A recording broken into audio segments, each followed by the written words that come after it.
يغفر ويرحم.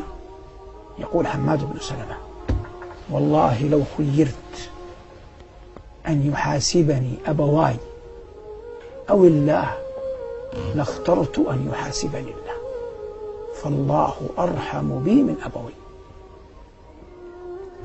هذا عرف حقا معنى قول الله جل وعلا: فما ظنكم برب العالمين. والله يقول في آية يعني قريبة منها: يظنون بالله غير الحق ظن الجاهلية. يظنون بالله غير الحق ظن الجاهلية.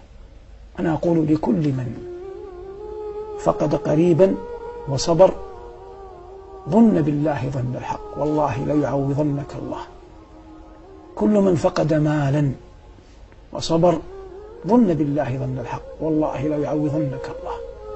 كل من تورمت قدماه من القيام: ظن بالله ظن الحق، والله لتطأن بقدميك هاتين الجنة، إن كنت مخلصا لله.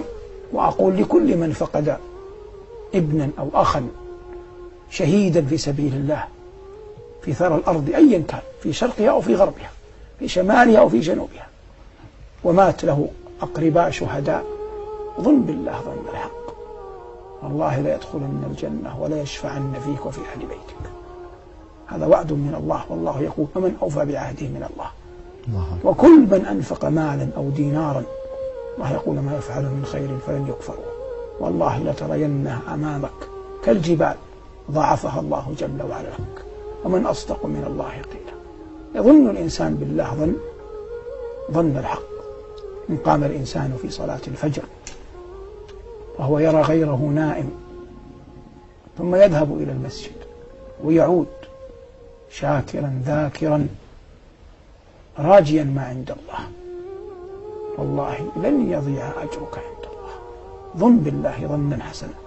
لو صنعت هذا إلى أحد من ملوك الدنيا علم أنك خرجت من بيتك فجرا وأنت أحوج ما تكون للراحة والمنام، لاستحيا أن يردك إن كان ذا مروءة.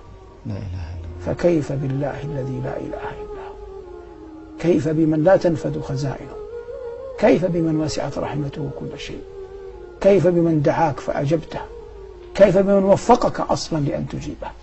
الله أرحم وأجل وأكرم وأبر. والعاقل كلما رأى كريما علم أن الله أكرم منه، كلما رأى قويا علم أن الله أقوى منه، وكلما رأى كبيرا علم أن الله أكبر منه، وكلما رأى نقصا نزه الله عنه.